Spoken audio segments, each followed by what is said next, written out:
Okay. दूसरी सुबह जमींदार, मुनीम और दो आदमी जिनके हाथ में लाठी थी, चारों लोग रामू के घर की ओर चलते हैं। जैसे ही रामू के घर के पास पहुंचते हैं तो जमींदार और दोनों लोग थोड़ी दूर रुक जाते हैं। अरे रामू भैया, बाहर निकलो, मैं पास ही के गांव से आया हूँ।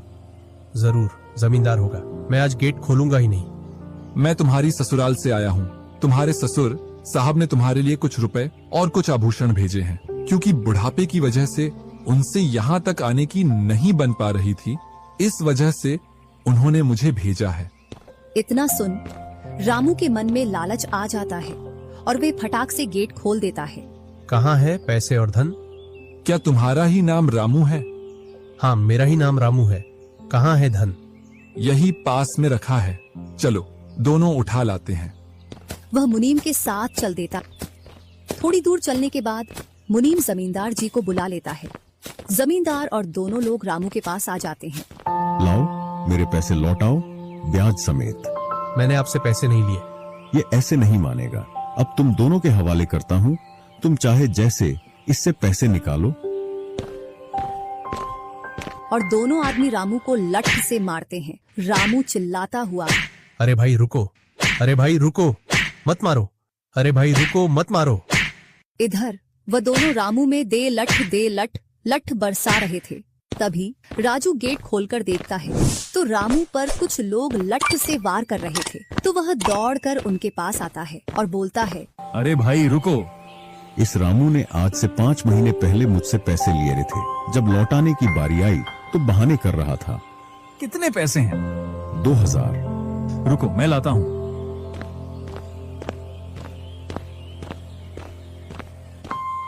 राजू रुपए लाकर जमींदार को देता है और जमींदार और उसके साथी वहां से चले जाते हैं। इधर रामू भी अपने घर में चला जाता है और राजू भी। कुछ दिनों बाद दोनों भाई अपना अपना खेत खोदने के लिए खेतों पर पहुंच जाते हैं। इधर खेत खोदते खोदते राजू दौड़ते हुए रामू के पास आता है और बोलता है, देखो मुझे खेत में क्या मिला है। राजू के हाथ में हीरा देखकर रामू के मन में लालच आ जाता है और वह मन ही मन सोचता है, इसके खेत में तो और भी हीरा हो सकते हैं। क्यों ना मैं इसको मेरा वाला खेत दे दूं और इसका खेत में रख लूं, जिससे मेरे पास भी बहुत सारे हीरे हो जाएंगे।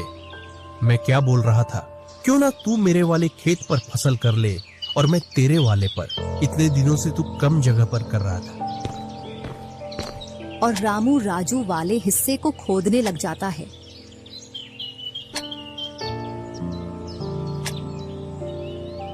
शाम तक पूरे खेत को खोद देता है, लेकिन उसे उसमें कुछ भी नहीं मिलता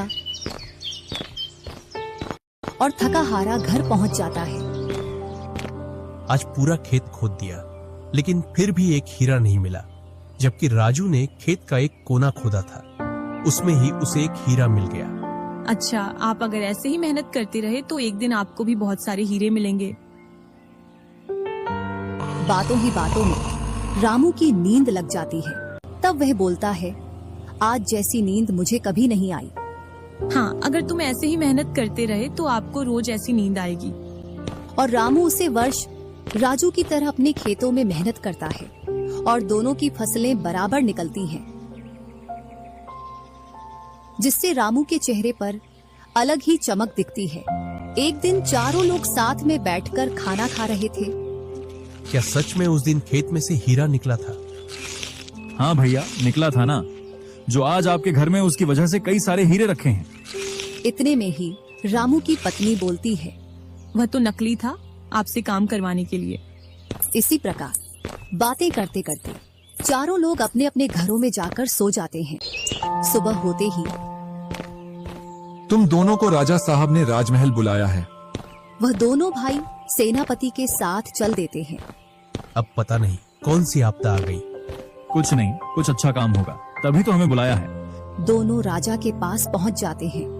हमने सुना है इस वर्ष तुम्हारी फसल सबसे अच्छी निकली है और आपने इस बार सबसे ज्यादा राजकोष में कर दिया है। इसी का आप दोनों को इनाम दिया